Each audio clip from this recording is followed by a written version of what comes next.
এবার চলে যাব পরিবেশন করতে। যত সামান্য জিনিস, যত সামান্য পরিবেশন হবে। শুধু আলু কষা দিয়ে পরোটা খাবো। তাহলে যাই, এবার আস্তে আস্তে এগোই নিয়ে দিয়ে যাচ্ছি। আরও অনেক ডো তৈরি করা আছে, সেই ডোগুলো এটা রাখলাম। রিং তো এখানে নেই, তাই এটার উপরে রাখি। আর আলু কষাটা এখানেই রয়েছে। এখানে হচ্ছে ডোটা রেখেছিলাম, সেই ডোটা ফ্রিজে ঢুকিয়ে দেব। ডোটা দিয়ে আবার পরে বানাবো।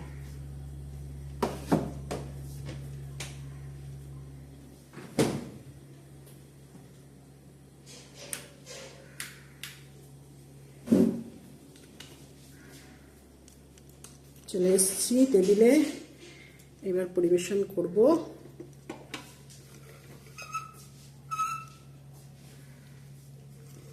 বানিয়ে চলে এসেছি, পরিবেশন করে দেবো।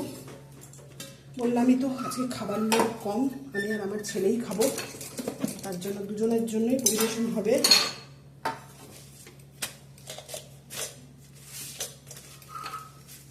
হালকা তেলে ভাজা পরোটা কীরকম হয়েছে বলবেন।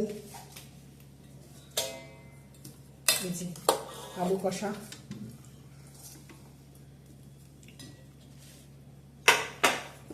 ছেলেকে দিয়ে দিলাম। আর আমি তো বলেছি আমি একটা খাবো, আমার আলু খাওয়াও বারণ, তাও খাচ্ছি, লোভ সামলাতে পারি না। এই যে জন্য এক পিসই নিয়েছি,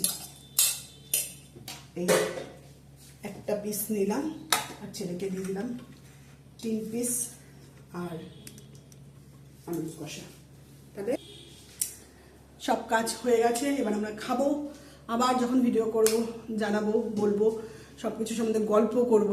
সকালে গল্প করেছিলাম, আজকে এবার গল্প করব, নানা ধরনের নানা ঘটনা আপনাদের সাথে শেয়ার করব। ভালো লাগলে সাবস্ক্রাইব করে দেবেন, চ্যানেল ফলো করবেন, এইভাবে এগিয়ে যেতে সাহায্য করবেন। তাহলে আমি তো ভালো আছি, ভালো থাকবো। সবাইকে ভালো রাখবেন, নিজেরা ভালো থাকবেন, সকলকে ভালো রাখবেন। এই বলে আমি ব্লগটি শেষ করে দিলাম।